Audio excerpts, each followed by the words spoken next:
the Boko Haram group in northern Nigeria perceived the misrule and oppression by their northern rulers and reacted, though wrongly.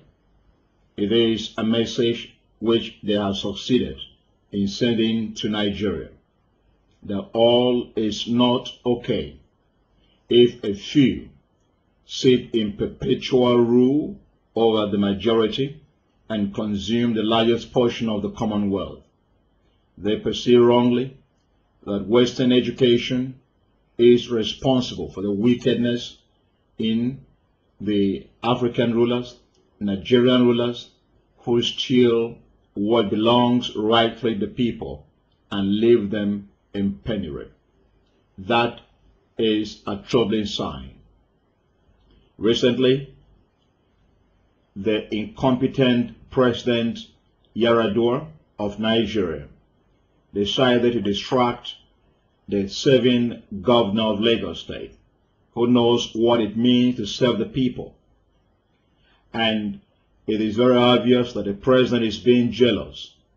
All of these are troubling signs in our union, in our country today.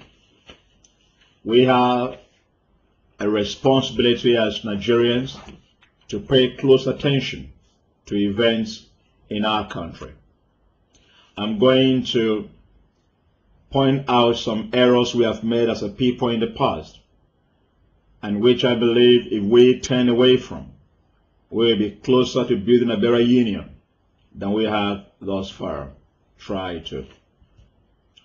Number one, we have failed to know our true enemies, irrespective of the manner and motive of our founding in 1914. We can yet sow the seed of nationhood after clearing the thorns of ethnicity and religious discrimination, acrimony, and suspicion. Truly, religion and ethnicity have never been our enemies. In our diversity, we can still build a great union. Those are never our enemies. Religion and ethnicity must not be used as daggers to drive through our body of unity. The people that have ruled over us down the line of time have tried and succeeded severally in using religion and ethnicity to set us one against another. But then we must recognize them as the colorful threads that they are, and must use them to weave a glorious mosaic of the largest black nation on earth, holding promise the entire black race. The second error we have made as a people is that we have abandoned the struggle to achieve people. We have had heroes like Ken Saro-Wiwa and Dele Giwa who paid with their life. We have this line in our national anthem that the heroes of Nigeria's past, their labor shall not be in vain. It appears that their labors are in vain. We have had also Nigerian heroes who have suffered numerous incarcerations. We have had heroes like Gani Fawahimi, who are imprisoned severally in their struggle for a just and equal society. But we have misunderstood this struggle to be a struggle for a few, while the majority remain on the grandstand cheering. Nigerians, there is not a soccer match. And even then, while a few heroes playing for us on the pitch do that, what do we do in response to them? When they have sustained bruises and injuries on our behalf, we have even refused to offer them the first aid of brotherhood. We have accused them unjustly. We have impugned false reasons for their struggle. We say sometimes that it serves them right, and so some of them have become secretly discouraged and disillusioned, concluding Nigeria is not worth dying for. Nigerians, Let's rush down from the grandstand to protest this abuse of the sport. The third error we have made as a people is that we have sacrificed good governance. Nigerians, some of us who write and comment on public issues, who are called critics by some, when we have got political appointments, when we have got the patronage of government, then we have changed tune. And if at all the ink still drips from our pens, it's a different kind of ink altogether. And so we have betrayed the people, and Nigerians don't know who to trust anymore.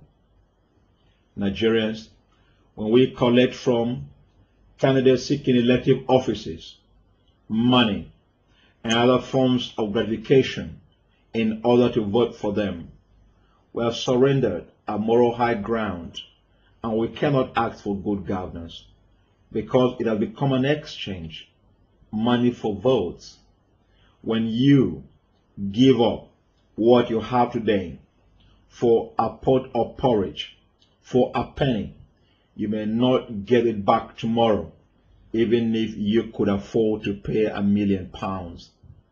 We must invest in good governance if we must harvest its benefit. The fourth error that we have committed as a people is that we have not shown sufficient interest in budgetary issues. Every year, budgets are announced. Budgets are statements of intent about the direction a country intends to head.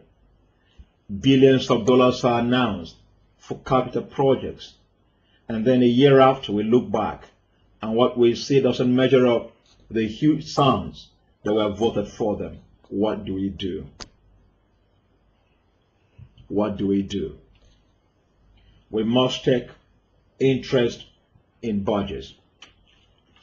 We must put out the information. Nigerians, less than 0.012% of Nigerians, I'm talking about public officials in Nigeria who are less than 18,000, take about 2/3 of our Commonwealth for themselves. The salaries and allowances of those officials cannot be sustained. When a senator of the Federal Republic of Nigeria is paid every day $600 for lunch, whereas the minimum wage remains 7,500 naira at the federal level a month and 5,000 at the state level, it is unacceptable. We must not allow this. We must protest against this.